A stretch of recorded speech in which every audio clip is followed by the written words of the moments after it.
Olá pessoal, aqui professor Antônio.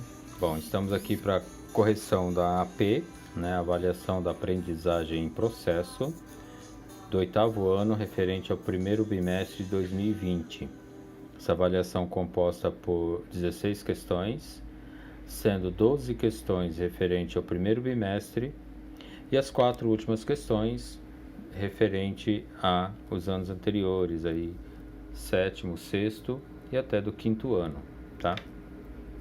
Aqui nós temos a questão 1 e 2, que são expressões numéricas, né? Então, resolução de expressão numérica, nós tem algumas regras. Então, resolvemos lá primeiro divisão e multiplicação, resolvemos potência, resolvemos raiz quadrada e só lá no final que vamos resolver aí soma e subtração, tá? Logicamente, de acordo com a montagem da equação, da expressão. Aqui nós temos 5 ao quadrado menos raiz de 8 mais 56 dividido por 2. Então aqui nós podemos já resolver direto a potência. Então 5 ao quadrado que dá 25, 5 vezes 5. Dentro do radical nós temos 56 dividido por 2 que dá 28. Então aqui eu tenho 8 mais 28 que vai dar 36. Agora eu resolvo essa parte aqui do radical. Raiz de 36. Raiz de 36 é 6. Então 6 vezes 6, 36. Finalizando, 25 menos 6, 19. Ok? Então 25 menos 6, 19. Alternativa C, na questão 1. Na questão 2, eu tenho a expressão 2 elevado ao cubo menos 3 elevado ao quadrado, isso dentro do parênteses, tudo isso elevado à quarta potência. Aí eu tenho aqui 2 elevado ao cubo, que é lá 2 vezes 2 vezes 2, que é 8, 2 vezes 2, 4, 4 vezes 2, 8. 3 elevado ao quadrado, que é 3 vezes 3, 9. Então, voltando aqui, eu tenho 8 menos 9 elevado à potência 4. 8 menos 9, menos 1. Menos 1 porque o 9 é negativo, é um valor maior negativo. Eu devo 9, paguei 8, fiquei devendo 1. Menos 1 elevado a 4, que vai dar positivo 1. Então a regra, valor negativo elevado a um expoente par, sempre positivo. Regra de sinal, menos e menos mais e menos menos, menos e menos, mais. Então, resultado final, mais 1. Lá no nosso gabarito, alternativa D. Ok? Na questão 3, nós temos princípio multiplicativo, Então, assim, maneiras diferentes da gente compor alguma coisa, Misturas de produtos, sabores, enfim. Nesse caso aqui, a menina Priscila foi à sorveteria para comprar, para tomar um sorvete de massa com 2 bolas. E ela tinha 6 sabores. Então, ela tem 6 sabores para a primeira bola, E se ela utiliza um sabor para a primeira bola, sobram 5 sabores para a segunda bola. Então, essas são as duas maneiras que ela pode fazer. Então, 6 vezes 5, 30. Então, ela tem 30 maneiras diferentes de compor esses sabores do sorvete. E depois ela tem mais 3 coberturas que ela vai colocar no seu sorvete. Então, assim, ela pode escolher dentro dessas 3 coberturas, uma cobertura. Então, ela tem 6 bolas, 6 sabores. Depois ela tem 5 sabores. Então, 6 vezes 5, 30. E isso eu multiplico por 3 coberturas, que dá um total de 90. Então, 6 vezes 5, 30. 30 vezes 3, 90. 90 lá no nosso gabarito, alternativa B, tá? Lembre-se que nós estamos falando de princípio multiplicativo, então multiplicação. Na questão 4 nós temos lá 11 meninos e 13 meninas, 11 meninos e 13 meninas. A professora quer escolher daí um casal, Então, princípio multiplicativo, eu só vou multiplicar. 11 vezes 13, 143. Simples. Multiplicação, que dá um total ali, de 143, alternativa D. Tá? Esse aí não tem muito segredo, não. Então, só multiplicar os valores. Na questão 5, né, nós vamos falar de porcentagem. Então, há uma quantidade de lixo recolhido, né, lixo plástico recolhido no Brasil, referente ao total de lixo plástico recolhido no mundo. Qual que é a porcentagem do que nós temos no Brasil para o que nós temos no mundo? Então, nós vamos dividir o lixo plástico recolhido no Brasil pelo total de lixo plástico recolhido no mundo, que dá 145.043 dividido por 11.355.220, né? Dividimos os dois, que vai dar um total de 0,013. 0,013, transformar ele em porcentagem, então multiplico por 100, né? Ou simplesmente corto os dois zeros, anda a vírgula duas casas para frente, que vai dar 1,3%. 1,3% ali, alternativa A, ok? Ainda nesse cálculo de porcentagem, nós temos aqui então um problema, né? Onde o Pedro ganha 10% a mais do que o Carlos, né? Eles tiveram um aumento de 10%, será que vai manter essa porcentagem, essa diferença? Então aqui, jogando o valor, então, supondo que Carlos ganha R$ 1.100 e Carlos ganha 1.000 e Pedro ganha 1.100. Pedro ganha 10% a mais. Eles tiveram um aumento de 10%, então Pedro teve 1.100 mais 110, 1.210. Carlos, 1.000 vezes 10%, então aumentou 100, 1.100. 1.210 para 1.100 dá uma diferença de 110, ou seja, continua a diferença de 10% de Pedro para Carlos. Então aqui na nossa resposta seria a alternativa B. O salário de Pedro continuará 10% maior que o salário de Carlos, ok? Então aí, porcentagem. Na questão 7, nós vamos falar de congruência, né? O que é congruência, né? Corresponde em características, propriedades, né? Algo que possa se assemelhar, né? As características. Nas congruências, né? Aí nós podemos ver posteriormente com mais detalhes, mas aqui nós temos alguns códigos, né? LAL, que é lado, ângulo, lado, quando nós temos a congruência de dois lados e um ângulo. Aqui o LLL, a congruência dos três lados. ALA, congruência de dois ângulos e um lado. LAA, congruência de um lado e dois ângulos. E ainda temos a congruência ali, o AAA, dos três ângulos, né? Nesse caso da figura aqui, que eles pedem do triângulo HIJ e HKL, né? São congruentes pelo caso. Então ali, ângulo, ângulo, lado. Então, ângulo, lado, ângulo. Então aqui, alternativa B. Ângulo, lado, ângulo, tá? Essa é da congruência.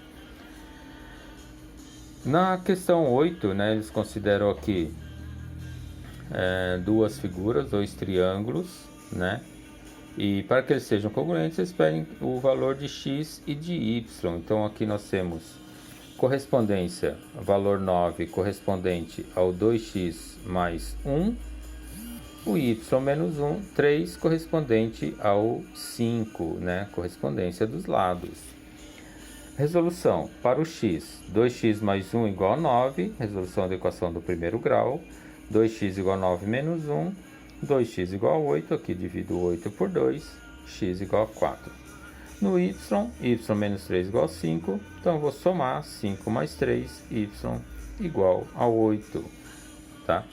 Então aqui no nosso gabarito, alternativa B, ok? Na questão 9, ele pede aqui para ver, né, os quadriláteros, quais aqueles que têm ao menos um eixo de simetria, né? Então assim, somente o quadrilátero 2 e 3 tem esses eixos de simetria, né? Os demais quadriláteros, até pelos seus formatos, não têm esses eixos de simetria. Então a resposta para nós aqui, alternativa C, 2 e o 3, tá? Na questão 10, né? Questão 10 aqui também falando de quadrilátero, né? Aí ele pede ali assim, Quadriláteros são polígonos que possuem. Aí nós vamos falar de características dos quadriláteros. Então aqui, característica de um quadrilátero. Então ele tem 4 lados, 2 diagonais, 4 ângulos de 90 graus. Então aqui os 4 ângulos de 90 graus. 4 vezes 90, total de 360 graus. Então, olhando nas alternativas, nós temos na D 4 lados, 2 diagonal e a soma dos ângulos internos 360 graus. Então, alternativa D. Aí as características de um quadrilátero. Na questão 11, nós vamos falar de probabilidade, porcentagem, né? Então aí, né, a Fernanda vendeu uma rifa, né, de uma cesta de Páscoa com 40 números, dos quais Alberto comprou 5, né? Então assim, qual que é a probabilidade dele ser sorteado? Então ele comprou 5 de 40. 5 dividido por 40 ele é igual a 0,125. Então aqui eu estou fazendo a divisão, né? Probabilidade, sempre divisão, tá? Em porcentagem, 12,5%. Lembrando, né? Por cento, eu ando 2 casas para frente, a vírgula anda para cá, 12,5%. Nas nossas alternativas ali é a C. Na questão 12, né? Então aqui, uma urna contém 2 bolas vermelhas e 3 bolas amarelas. Qual que é a probabilidade de, ao tomar uma bola, ao acaso, ela seja amarela? Então, amarelo tenho 3 bolas para um total de 5 bolas. Então aqui é o total de bolas e aqui em cima as bolas amarelas. Então ela está perguntando só a probabilidade, então são de 3 para 5. 3 para 5 aqui, alternativa B, da questão 12. Na questão 13, né, também probabilidade, aí é um consumo, então o carro tem um tanque de 40 litros, né, e ele tem a quantidade de 4 litros apenas no tanque. Então assim, qual que é a porcentagem? Ele tem 4 para 40. Dividindo, ele tem 0,1%, ou seja, ele tem 10%, tá? Lembrando, em porcentagem, quando a gente retira aqui, né, a gente corta o zero, é o que sobra aqui. Então, de 40 eu cortei o zero, eu estou falando de 4, eu estou falando de 10%, tá? 10% ali, alternativa B. Questão 14, né? Então, um automóvel, ele percorre inicialmente 3/11 de uma estrada, né? Numa segunda etapa, ele percorreu 3/8. Nossa, mas como que eu faço isso? Então, vamos lá. Então, ele percorreu 3/11 mais 3/8, né? O que sobrava, o que falta para esses 3/11? Falta 8/11, tá? Esse é o que falta. Então, como que eu vou calcular isso? Aqui nós temos uma expressão numérica, né? Expressão numérica, então a gente começa ali com a multiplicação. 3 vezes 8, 24, 8 vezes 11, 88, né? Aí eu tenho agora sim, 3 sobre 11 avos, 24, 88 avos, tá? Eu tenho lá, então aqui, né? Eu fiz a simplificação por 8, deu 3 11 avos. Então eu tenho aqui a soma de 3 11 com 3 11. Lembrando que eu somo só os números de cima, os denominadores, deu 6, mantenho o de baixo 11, tá? Mas esse não é o meu resultado final, esse é o que ele percorreu, né? Então lá, o que eu tinha lá, o total? 11 por 11, porque 11 por 11 é o meu percurso total, né? A quilometragem total, 11 por 11. Eu vou subtrair do que ele já percorreu, 6 por 11, que vai dar um total de 5 por 11, tá? Então, 5 por 11 aí, que é, para nós aqui, a alternativa B, 5 11 avos, ok? Aí nós vamos para a penúltima questão, a questão 15, que fala de quadrilátero, né? Ele fala de um quadrilátero que possui um par de lados paralelos e um par de lados não paralelos. Aí o trapézio, então aqui dois lados paralelos, e esses lados aqui não são paralelos, um lado reto, o outro lado numa diagonal, não são paralelos, ok? Então aqui para essa questão, a resposta aqui C, trapézios. Então os trapézios que não têm lados paralelos, ok? Finalizando aqui na questão 16, uma expressão numérica que vocês já tinham visto lá no início, né? Então aqui eu tenho menos 2 elevado ao quadrado. Então em cima ali menos 2 vezes menos 2 que dá mais 4, regra de sinal. Faço aqui a multiplicação primeiro, 6 vezes 3, 18. A outra multiplicação, 5 vezes 4, 20. E agora eu resolvo então aqui direto, 4 mais 18, 22, menos 20, que dá um resultado final 2. Então eu tenho lá a alternativa C, né? Lembrando que as expressões numéricas elas seguem uma regra. Primeiro multiplicações, expoentes e depois soma e subtração. É isso, pessoal. Então aqui, né, o gabarito final, né, para vocês, se vocês quiserem conferir com o que vocês têm aí, né, gabarito do 8º ano, primeiro bimestre de 2020. É isso, a gente se vê, a gente se fala aí durante a semana nas aulas. Abraço a todos, até mais.